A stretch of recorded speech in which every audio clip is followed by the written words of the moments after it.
Kani kedai ke Batisi TV, bat pidang pet ya ke kubur baman kasni, belawan rashapi da ke rupa, ringkat bat ke Orange Nissan, lom sokpo near Fire Brigade Shillong. New Nissan Kicks. Bookings open now. Ka Spice Board ke badani ka Field Office Hanong Ba Shillong kum shi bentaban pensngo thu shagi nong rep halor ka rukam rep ka baklem da penon kam dawai ni ka balatip ha ka tin nong wei ka organic farming ha ka arpun riu terik ubnai nailor arjar khat khandai kala penlongi ka jing ai jing hikai ka balai singilenter ha ka shnong tasor maudakhar ka ba hab hari boy district Palat san pongut ginong rep gi baju em ha ka rep karyang klem da penon kam dawai kilawan ban shimenta ha ka ni ka program ya ka bala pelong da ka jing kersian jing rap na ka scheme jong sarkar kemi ya ka bala tip kum ka pradhan mantri kaushal vikas yojana la play pai baru ya ka ni ka program da urang ba shnong jong shnong tasor maudakhar uba remios mukhim uba lalong kum kongsan harengkat ka jing donlang jong ginong shnong ki bala shimenta ha ka ni ka program Lagu layak matang mengatakan yang house number 1. Kita kena 0% penggunaan kamban, berpelukan lebetan kerjaan. Karena yang dari orang itu organic farming, maka kamu pergi dari orang, lembaga konsennya tu jadi sumbai. Kalau kamu kita ikut dari kuat bandai dari organic farming. Bagi disumbai masa bandai ini di sumbai kemudian item kemudian kita wai lihat kita dibentai hakan sebelum.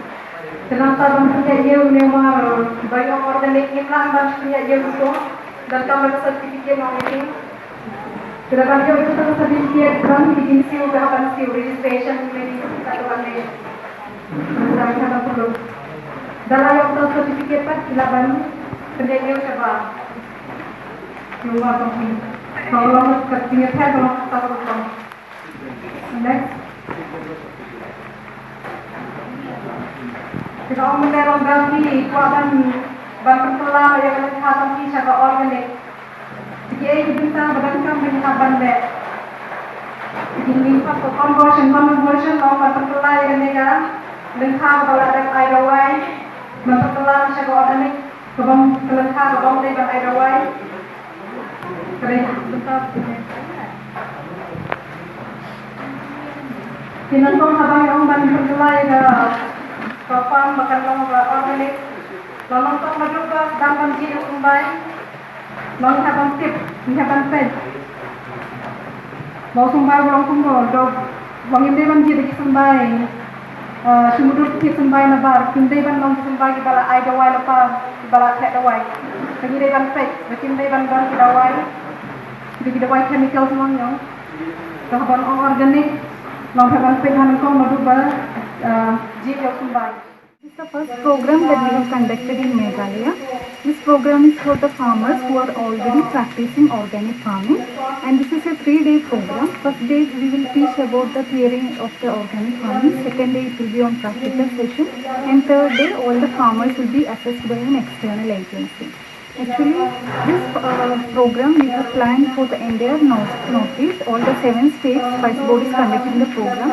Already we have conducted 9 programs in the state of Assam, and this is the first program in Meghalaya. Again, we will be planning some program in other districts of Meghalaya. If we compare northeast state of India with other states, all the farmers are practicing organic farming by default, but they are not recognized as an organic grower.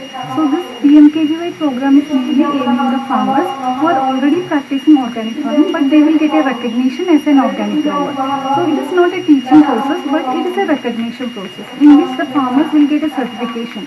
This certification, it means that the farmers are already recognized as an organic grower. Then, as promoting the farmers as organic growers, they will just learn more and more about the certification process. Already they are practicing organic farming, but they don't know much about certification procedure. So it will promote the organic farming as well as certificate. So the organic products from the Northeast will give a certificate that these are organic products, and it will promote the farmers to practice organic farming. Market, actually, if you are having an organic certificate, there is no problem for market. But thing is that farmers, they will say my product is organic, but there is no proof that it is an organic product.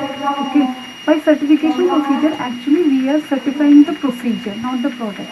So already there are 28 to 29 certification body which is accredited by EPEDA. These certification bodies will come and assess the procedure which is done by the farmer, and they will get a certificate. It depends on the crop and depends on the practices which is followed by the farmer. Once they are having an organic certificate, based on the organic certificate, they can approach the exporters also, and there are some manufacturing units who are directly procuring from the farmer. So this will help the farmers to market their product as organic.